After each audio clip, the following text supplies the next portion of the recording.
Princess, are you sure you didn't mean to sign up for the nursing corps? The barbed question, laced with dismissive contempt, echoed from Master Sergeant Ryan Blackwood's lips, reverberating across the thunderous firing range. Victoria Cain, however, did not flinch. Her gaze remained steady. Her hands, unwavering, for within her beat the heart of a warrior honed by a silent legacy, by one no one would ever expect. Who was she truly? And why were these battle-hardened men who once mocked her about to rise in a collective salute to the very woman a general now asked to lead? Welcome to Ironheart Stories. Let's uncover what really happened. The scorching desert sun transformed Camp Pendleton's training facility into an inferno. Every minuscule sand particle carried by the relentless wind adhered to every surface, infiltrating every crevice of equipment like a constant, gritty reminder of the unforgiving environment.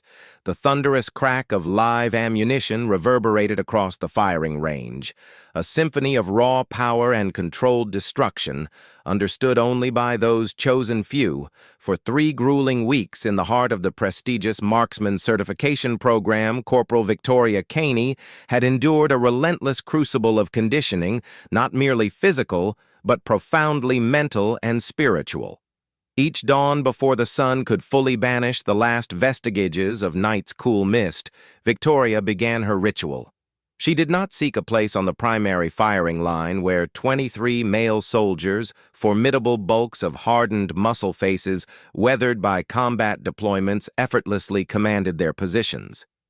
These were the veteran warriors, men convinced they held the exclusive keys to true strength and authority in this domain.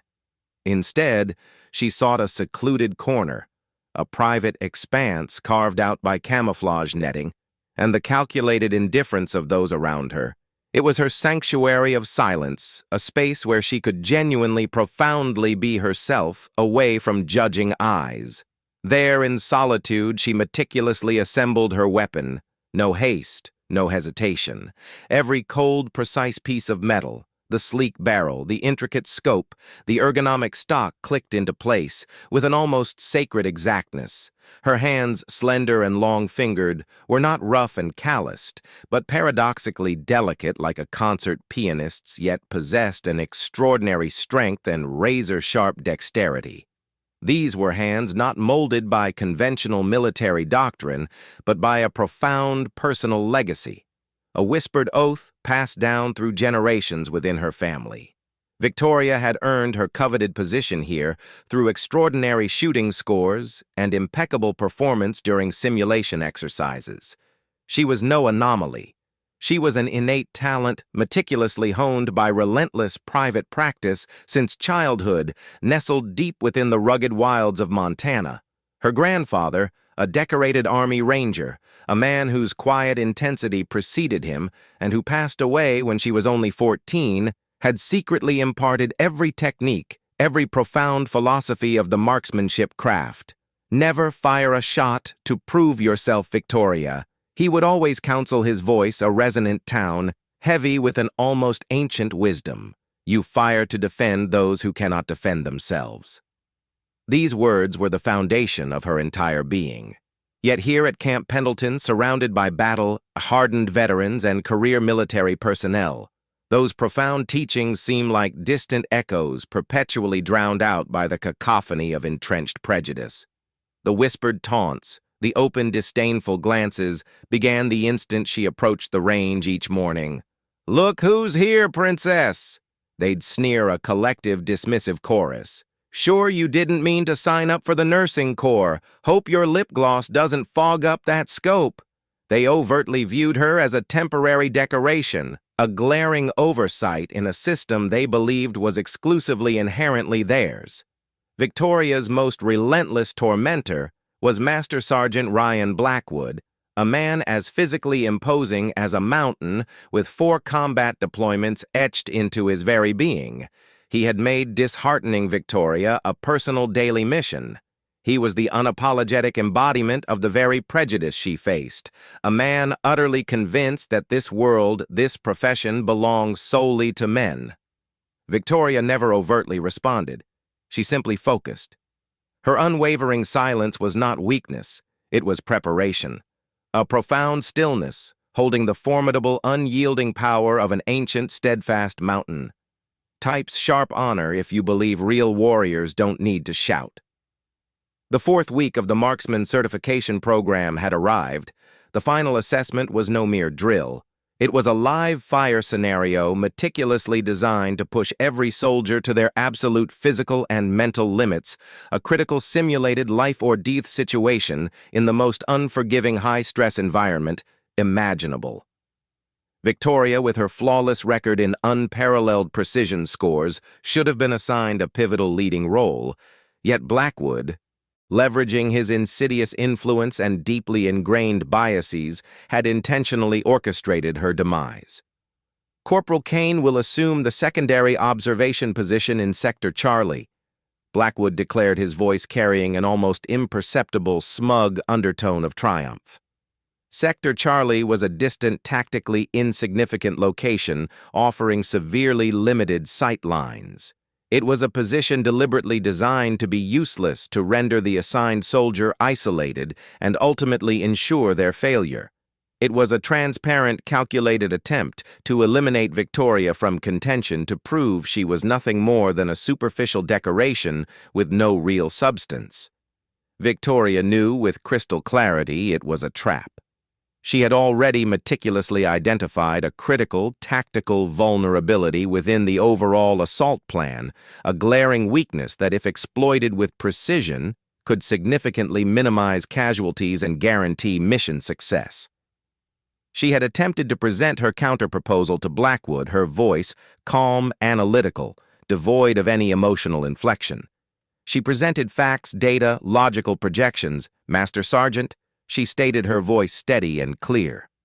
"If we deploy a single marksman at elevation 347, we could acquire a direct line of sight into the third-story windows of the primary target building where thermal imaging indicates suspicious activity." She laid out the precise angles, the calculated risk. Reward LeWood simply sneered a dismissive curl of his lip. "Listen here, Princess." He snapped back, his voice dripping with condescension. "This isn't a tea party and these aren't candy rounds. I've deployed this exact strategy 4 times overseas. You will simply follow orders and not think beyond your pay grade." His words were a direct, personal assault on Victoria's professional integrity, a blatant dismissal of her strategic intellect based purely on her gender. Victoria remained silent. She had learned through countless quiet lessons that arguing with such ingrained, willful ignorance was a futile, unwinnable battle. She simply internalized her grandfather's timeless counsel: prove it with action, not with words. She would not waste breath on those unwilling to listen. The simulated scenario commenced. Blackwood's team attempted to execute his flawed plan. From the outset, nothing proceeded as expected. The enemy targets moved with unexpected speed and unpredictability. Hostages appeared in unforeseen, tactically challenging positions. The enemy's simulated defenses proved far more robust than anticipated. The entire assault quickly devolved into a chaotic, catastrophic failure. Their gunfire became increasingly erratic, desperately imprecise, escalating the simulated panic. When the exercise concluded, the casualty count on both sides was alarmingly, unacceptably high. Blackwood, his face a furious crimson from rage and profound humiliation, immediately sought a scapegoat. Victoria was the perfect, convenient target. "Corporal Cain, report. Why did you not provide adequate support from your position? You compromised the entire operation." He bellowed, his voice filled with venom, publicly assigning complete blame to her despite the fact she had been deliberately sidelined and denied any decision-making authority. The other soldiers, unwilling to incur Blackwood's wrath, conspicuously avoided Victoria, their gazes shifting uncomfortably away. That night, Victoria sat alone in her Spartan barrack room. The Massal chair where she usually ate remained conspicuously empty. Not a single soul approached her. The profound solitude was a palpable, gnawing weight. She replayed the sneering remarks, the dismissive glances. For a fleeting moment, a deep, pervasive weariness threatened to consume her. Was it truly worth it? This relentless battle against an unseen, omnipresent enemy? Prejudice. She reached for the old wooden box her grandfather had gifted her years ago. Inside, nestled among faded photographs, was a worn, leather-bound journal. She carefully turned its brittle pages, tracing her grandfather's faded handwriting, deciphering his intricate tactical diagrams. Her eyes landed on a small, poignant inscription at the bottom of a page she had never truly noticed before. My daughter's strength lies not in being accepted by others, but in accepting the truth of who you are and fighting for it. A single tear, then another unexpectedly traced a path down her cheek. Not tears of weakness, but a profound, searing understanding. Her grandfather had seen this. He had known. She then retrieved her rifle. In its meticulously crafted stock, there was a concealed compartment known only to her and her grandfather. Within lay a small, worn log book. This was the sacred log book of legendary shots. Every single one of her grandfather's significant shots was meticulously recorded. The distance, the precise wind conditions, the exact target, and most crucially, the underlying purpose. It was a living Bible of precision and ethical engagement. Victoria, with newfound resolve, began to inscribe her own recent shots into its hallowed pages, beginning a fresh chapter in a timeless legacy. Real-world combat offered no rehearsal. It struck with brutal, unforeseen finality, defying any script, granting no opportunity for trial and error. A special operations counter-terrorism unit was trapped. A civilian building, once a vibrant hub of daily life, was now ruthlessly occupied by fanatical extremists, heavily armed and dangerously entrenched. Hostages, innocent civilians, government workers, even children were held captive, their lives hanging by a terrifying thread. Unbridled chaos ripped through the city.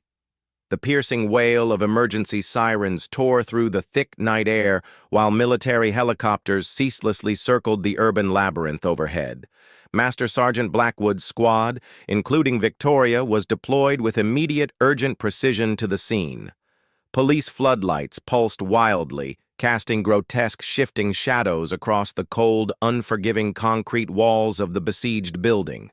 The air hung thick with the metallic tang of gunpowder and the suffocating, pervasive weight of fear. Hundreds of law enforcement officers and elite military personnel had converged, encircling the structure in a desperate, silent siege. Negotiation teams had already failed. Time was a rapidly dwindling commodity. Each passing minute escalated the dire threat to precious innocent lives, Blackwood still clinging to his ingrained biases assigned positions to each team member. Victoria was again relegated to a secondary observation point, distant, strategically less significant a position he clearly believed would keep her safely and uselessly out of the critical action. "Just observe, Corporal," he stated, his voice colder, more dismissive than ever. "Don't complicate things, stay out of the way." Victoria offered no verbal argument. She simply accepted the order in silence. Her quiet obedience misconstrued as subservience, but deep within her, a quiet, unyielding fire had begun to burn, fueled by the injustice. In that profound quiet, Victoria moved to her assigned position. She lay prone, her body a single focused line, meticulously assembling her M24 rifle. Each movement was perfect fluid, like a practiced, almost sacred dance. Her scope methodically swept the building's facade, her gaze razor-sharp, recording every minuscule detail, the hostages' precise locations, the gunmen's exact positions, the subtle exploitable vulnerabilities in their defensive perimeters. She saw the terrified faces of the captives, the silent tears tracing paths down a child's dust-streaked cheek. Her heart constricted with a deep, aching pain. This was no drill. This was real. This was life. This was death. Then a single horrifying gunshot echoed from the building's third floor. A hostage crumpled, a chilling silence following the fall. A collective gasp, then a raw, piercing shriek tore through the already tense air. Blackwood gritted his teeth, his face taut with desperate frustration. Damn it! He hissed. Other assigned snipers desperately attempted to acquire a target, their scopes sweeping frantically, but the enemy's positions were too precarious, the firing angles too complex. The slightest miscalculation would result in widespread, irreversible catastrophe. The tension escalated to an unbearable crescendo, creating a deafening, almost sacred silence. All their highly trained elite snipers were frozen, paralyzed by the overwhelming risk. They possessed the skills, the vast combat experience. But in this critical, unforgiving moment, they lacked something intangible, a profound, singular connection to the true, ultimate purpose of each and every shot. Victoria would not wait any longer. She did not seek permission. She did not wait for a command. In a fraction of a second, she shifted her position closer. Dangerously, so she didn't need an assigned safe position, she needed an effective one. She spotted a minuscule fissure in the concrete facade of an opposing building, a hairline crack just wide enough for a truly exceptional marksman to exploit. It was a calculated risk, an audacious maneuver that defied conventional protocol, but she knew with absolute certainty it was the only way. Victoria, what the hell are you doing? Blackwood's voice roared through the comms, laced with raw fury and burgeoning panic. You're compromising the entire operation. Get back to your position immediately. Victoria did not respond. She had already silently disengaged her comms. She knew she had but one opportunity, one target, one unwavering fundamental philosophy. Her hands, steady as stone, tightened around the rifle stock. Her heartbeat slowed, stabilized, a perfectly calibrated machine. Her breaths were deep, and even feeling the precise intake of air, the measured exhale. In that singular, timeless moment, the external world ceased to exist. There was only her, the rifle, and the absolute undeniable imperative of the target. She brought her eye to the scope. The tiny red aiming dot rested precisely on the target. She saw the terrorist, a hulking figure gripping a small hostage, a child, a girl with wide, terror-stricken eyes. This was not merely a terrorist. This was an immediate, monstrous threat to an innocent, precious life. Her finger, slender yet resolute, gently rested on the trigger, feeling every minute gram of its precise weight. This was not an act of violence for violence's sake. It was an act of profound, unwavering protection. The shot not a thunderous boom. It was a sharp, clinical crack, precise, dry, the undeniable sound of perfect ordnance. The air itself seemed to tear. The bullet streaked through space at supersonic velocity, a silver-tipped whisper of fate, first target. The terrorist collapsed cleanly without a sound. The small, terrified hostage was instantly, mercifully freed. The entire scene plunged into a stunned, deafening silence. Police officers and soldiers stood frozen, their gazes riveted. They looked from the building to Victoria's obscured position. No one comprehended what had just occurred, who had fired, who could have fired such a shot. Master Sergeant Blackwood, a man who had dedicated his entire life to reading battlefields and human intent, stood utterly transfixed. He had been wrong, profoundly, unequivocally wrong. The woman he had relentlessly mocked, the one he had tried so desperately to relegate to the fringes, was the only one capable of such an impossible life-saving shot. A second later, another precise crack, then a third. Each shot was an affirmation, a brutal yet beautiful declaration of absolute precision. Each target dropped cleanly, silently, without a whimper.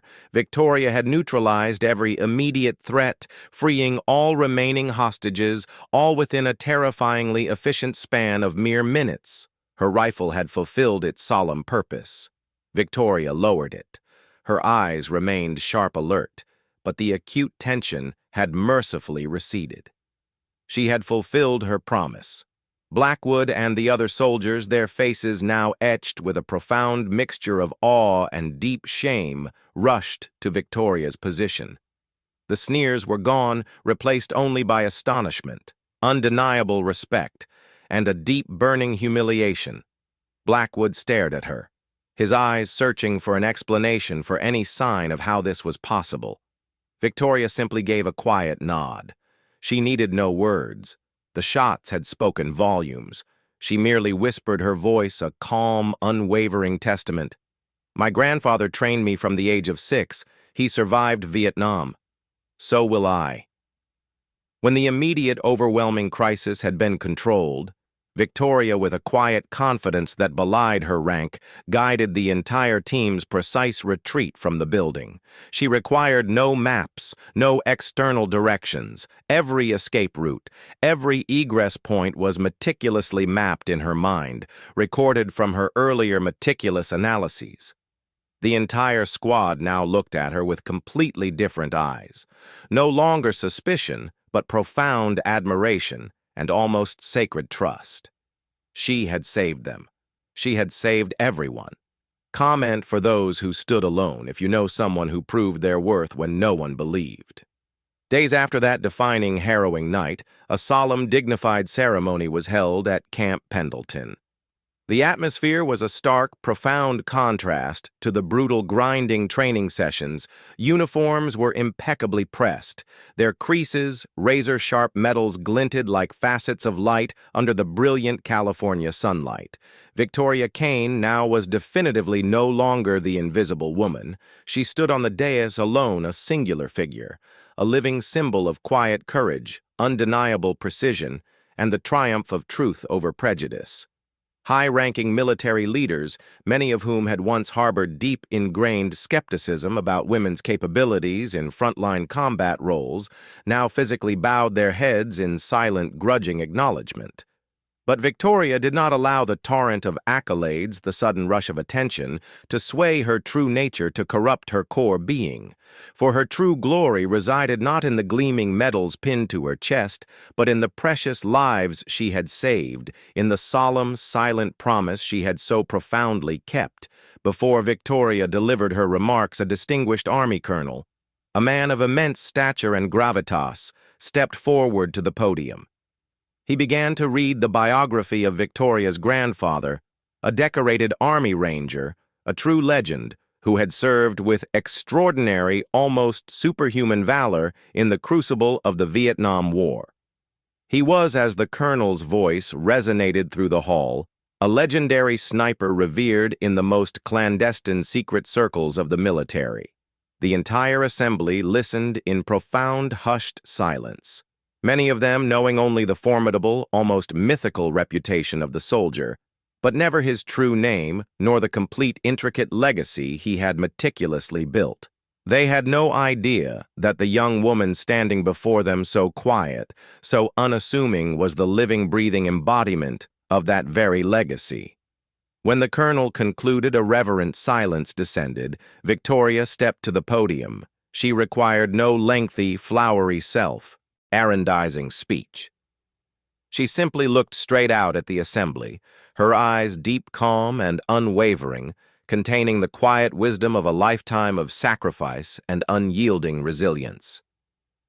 "Ladies and gentlemen," Victoria began, her voice steady but resonating with an almost ethereal clarity throughout the vast hall, "death doesn't check gender. Courage doesn't ask for permission. Death doesn't check gender. Courage doesn't ask for permission." Her words hung in the air, simple yet profound. "We are here," she continued, her gaze sweeping across the faces before her, "to honor a simple universal principle, to protect those who cannot defend themselves." That, she concluded, her voice gaining a quiet, steel-like firmness, is the lesson my grandfather instilled in me, and that is the unwavering oath I will carry throughout my life. The hall remained in a profound, almost reverent silence, not one born of mere surprise, but of deep, undeniable comprehension. Her words, though understated, had pierced through the layers of protocol and prejudice, reaching the very core of what it meant to serve, to sacrifice, to truly protect. Then a moment occurred that transcended the formal proceedings, a moment that spoke volumes without a single word.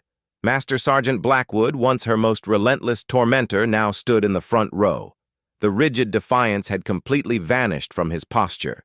He stood at perfect attention, his body a flawless, unmoving statue, and slowly, deliberately brought his hand to his brow in a salute to Victoria. It was a gesture not of mere military protocol, but of absolute unreserved respect, a silent, powerful acknowledgement. Blackwood then walked directly towards her, his gaze unwavering, meeting hers in a moment of pure, unadulterated understanding. "I was wrong." "Cain," he stated, his voice a low, growly admission, heavy with both genuine remorse and profound recognition. "You were born for this. You were born to fight, to protect. I was a fool to ever doubt you. I was wrong. You were born for this." It was the most powerful, humbling acknowledgement Victoria had ever received. An apology not articulated by mere words, but by the profound, visible shift in a man's entire world view, witnessed through his actions. Victoria offered no verbal reply. She simply nodded, a subtle gesture of mutual understanding, a quiet shared moment of connection, a legacy not merely surviving, but profoundly evolving, blossoming into something far greater than one individual's remarkable story. In the immediate aftermath of those defining events, Victoria Cain did not merely continue her exemplary military career. She forged something entirely new, something revolutionary, a profound legacy built upon the bedrock of courage, unwavering precision, and boundless compassion. She established and now leads a clandestine, all-female special operations unit, aptly named Ghost Squadron. They are phantoms in the field, unseen, unheard, yet always profoundly present to defend the vulnerable, to rectify the impossible. And then one momentous day, Victoria received a carefully sealed, unmarked letter, inside a simple yet powerful invitation, an invitation to join a classified program, an entity that had existed in the deepest shadows for decades, known only by its whispered designation, Silent Thunder. It was the very program her grandfather, one of its original legendary snipers, had once been an integral part of. He had been more than just a sniper.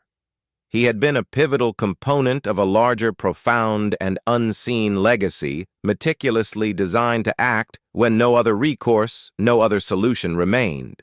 Victoria, after careful consideration, accepted, but with three non-negotiable ethical conditions, principles she held as sacred truths. She must have the unequivocal authority to select her team members based solely on their demonstrated merit and unwavering ethical fortitude, never on gender or any form of ingrained prejudice. Every mission undertaken must absolutely, unequivocally guarantee zero collateral harm to innocent civilians. The protection of life was paramount. She must be expressly permitted to pass on this unique knowledge, these profound skills, and this vital philosophy to the next generation, ensuring the enduring legacy would never, ever fade. To the astonishment of some, all conditions were unequivocally accepted. A new era had begun, now within a meticulously guarded subterranean training facility hidden from the prying eyes of the world. Victoria Cain stands not as a student, but as a seasoned, revered mentor. Before her stand, young recruits, both men and women, meticulously selected for their untapped potential, their eyes gleaming with unwavering determination and nent promise. She teaches them not merely the intricate mechanics of marksmanship, but the profound purpose and ethical weight behind every single shot.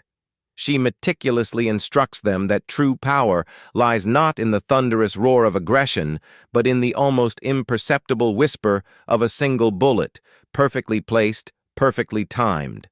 That prejudice, like any physical barrier, is merely a wall.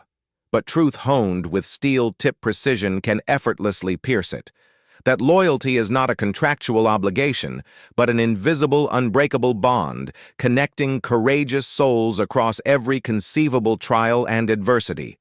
She often tells them, her voice calm yet firm, as she helps them calibrate their scopes, or meticulously guides them on how to control their breath, how to achieve that perfect state of stillness. Be your own guardian, little soldier.